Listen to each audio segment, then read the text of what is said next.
All right, man.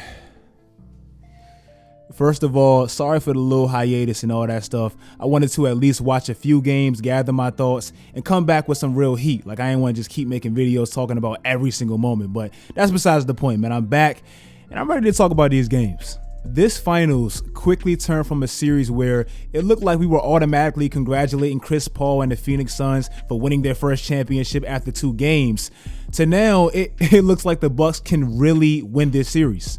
Now, I'm sure you guys waited long enough, so I'm not going to waste any more time. Let's just get into what this NBA Finals after 4 games, pretty much what it taught us so far.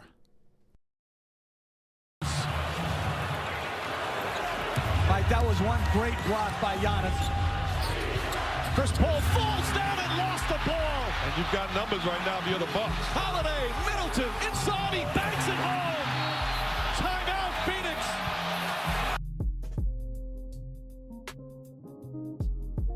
I know a lot of people right now, they're pretty hard on Chris Paul, specifically for that Game 4 performance, but kind of going back to a little bit of Game 3 as well. It seems like after Game 1 and Game 2 and probably the first half of Game 3, Chris Paul became a bit lethargic and a little lackadaisical in his approach. In Games 3 and 4, it's kind of like Chris Paul took his foot off their necks at least a little bit. Like, he hasn't really been as aggressive as he was in Game 6 versus the Clippers when he went crazy Games 1 and Games 2 against the Bucks, and he's been extremely indecisive. This is a guy that we regard as the point god for his decision making. His assist to turnover ratio has been crazy, all that stuff. And in these last 2 games, it's like it's not Chris Paul at all.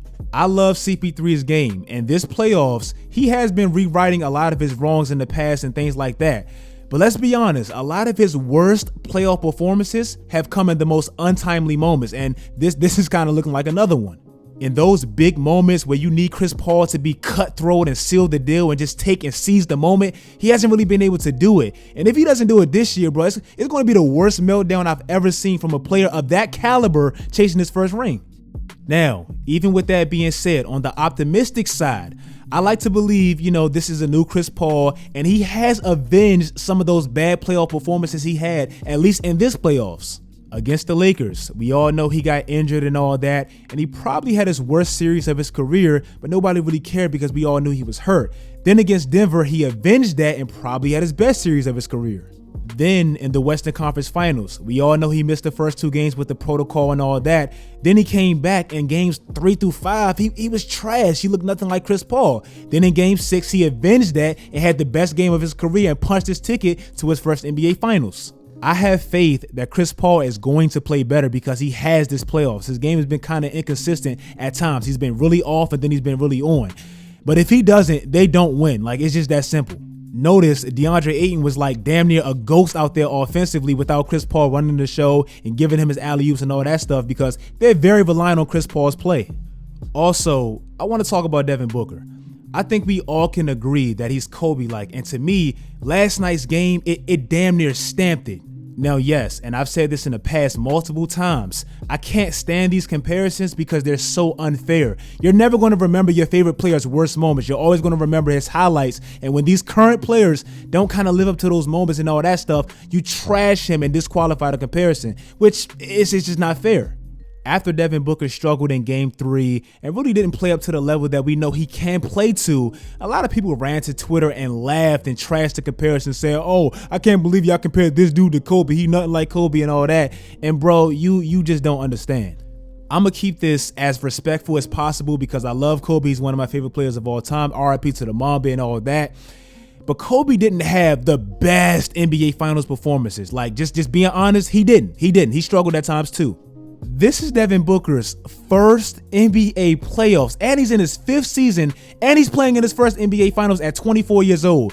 When Kobe Bryant was playing in his 4th NBA Finals at 25 years old, look at what he did. No disrespect. I don't even want to compare their first NBA Finals because that wouldn't even be fair. So if Devin Booker has a period where he's not playing his best, relax on him. I always say this about comparisons, bruh. With our favorite players, we always highlight and put a highlighter on their best moments and completely erase their bad ones. in Kobe's first NBA Finals, and I know he was battling injuries and stuff like that, but he had a game where he shot like 4 for 20 in game 5, and I think he went like 8 for 27 in game 6, and we didn't trash him for it and say he can never be great or nowhere near Jordan. We just let him grow through that. So give, Devin Booker that same respect, bro. That shit, they get irritating. Giannis Antetokounmpo, he's proven exactly what I said a few videos ago, and to be honest, bro, he's doing way more than that. I said, this man can be the best player on a championship team. It just has to be the right situation, which I'm gonna dive deep into a little bit later in this video. A lot of times we dwell and sit on the modern day BS about what he can do. He can't take it in between his legs, tween a billion times and hit a contested 3-point shot like Kevin Durant. But who cares, bro? He does what he does better than anybody in the NBA, and it's just as effective. Giannis is not only having a great NBA Finals, bro, he's having one of the most historic NBA playoff runs of all time. I don't care what nobody talking about. First, you avenge a Miami Heat 5-game gentleman sweep last year, and you sweep them your damn self. Then you play against a Nets team, go down 0-2, take out Kyrie. All right, that's not even funny, bro, but you damn near took out Kyrie. And then in the next 5 games after you fell down 0-2, this man averaged 35. And in game 7, he had 40 in a closeout game on the road. That's greatness. Like Chris Paul said, it's not the prettiest, it's not LeBron-like, it's not Kobe with all the jumpers, but if anybody else does that, they're getting that praise. Then against the Hawks, this man gets an injury that looks reminiscent of Kevin Durant, who missed 2 months damn near with that exact same injury, and this man comes back in a week.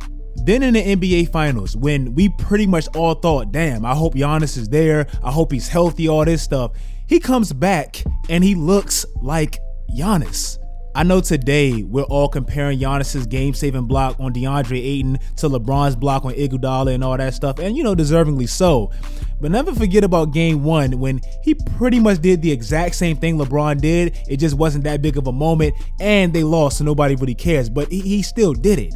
Then in his second game back, when we were all wondering, is he going to be okay? And he proved, he still looks like Giannis. This man solidified it and had a 30-point second half and a 20-point quarter, the most points in a quarter in the NBA Finals since Michael Jordan did it in '93 when the man averaged 40.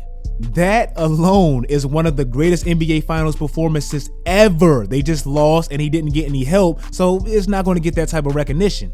Then in game 3, he basically does the exact same thing with help this time, and they win the game. Also in game 1, Giannis only had 20 points, and I say only because we know that that's not the norm for somebody as dominant as Giannis. I feel like a big reason Giannis only had 20 points, it may have been like a little bit of his injury and things like that, and that does matter, but I feel like mainly it was DeAndre Ayton and that wall they built for Giannis. That was game 1. Then in game 2 and game 3, he has 50 points combined in those 2 games in the paint. 22 points in the paint in game 2, 28 in game 3. Outscored the whole Phoenix Suns team in game 3 in the paint. Bro, it's crazy. Then in game 4, I feel like DeAndre Ayton and really the whole Suns defense collectively, they did a great job at keeping Giannis in front of them and building that wall and bothering him. And that's exactly where Chris Middleton, their most important player, not their best, their most important, that's where he earned his money. Every time I say this, and I've been saying this last year's playoffs, this year's playoffs on Twitter, and I always get bashed, and people think I'm discrediting Giannis and all that because they don't understand. Chris Middleton is the Bucks' most important player, not their best, their most important. In my opinion, and to be honest, it's numbers to back this up, and I'm probably showing y'all right now. The Milwaukee Bucks play their best when they're playing to their best player on their team, Giannis, when they're playing to his advantages. Simply put, playing great defense, forcing a lot of turnovers, getting out on a break, getting in transition where Giannis is going to force everybody to collapse to him, getting open 3-point shooters, and pretty much dominating like that. Like, that's where they're most dangerous. Hence why this playoffs, the Bucks, they're 3rd in fast break percentage behind who? Memphis and Washington, 2 teams with 2 athletic-ass point guards who like to run the break and they're most lethal in transition. That's how the Bucks dominate, and that's typically how they win. But as we all know, there's a problem with that. When the game slows down and those possessions become a lot more pivotal, and you're going to need a bread and butter efficient player to kind of combat, Giannis's deficiencies. That's where Chris Middleton is most important. Listen to this. In the playoffs this year, when Chris Middleton has shot under 43%, just under 43%, they're 1-6. When he shot over 43%, that's not even the best, but that's something. When he shot over 43%, they're 13-1. I know a lot of people like to get on Jrue Holiday and how, inconsistent he is offensively and all that stuff. But to me, it's not that big of a deal because it doesn't really affect the outcome that much. In his games, when he shot under 43%, bro, they're 8-4. When he shot over 43% in the playoffs this year, they're 6-3. Like, it doesn't really matter. I don't look at Jrue Holiday like that special offensive talent that they just need to win. But it does help if he can help play make and alternate with Chris Middleton taking turns, running the pick and roll for Giannis and making his job easier. But I just don't think he's like the determining factor to how they win at all. I just don't. We know Giannis is always going to be Giannis. His numbers are around the same damn near every single night. Their determining factor and their most important player is Chris Middleton. He's their bread and butter, their most consistent offense, and they need him to play well, as the numbers even say, for them to win. Lastly, I know Devin Booker, he had a Kobe-esque game in game 4. He gets to the same spots, turnaround jump shots, pump fakes. Like, it is beautiful to watch. But so did Chris Middleton, bruh. Those two basically get to the exact same spots, have the same typical moves, have the same mid-range game. And if you even look at their shot charts, it kind of shows it. Last night, those two combined for 82 points, and they only hit 3 3-pointers between the two of them. And that's unheard of in 2021. When somebody has 40, they typically have at least 7 3-pointers plus. So it's kind of crazy. They both get to, they get to the same spots and have Kobe-like tendencies, and it's beautiful to watch.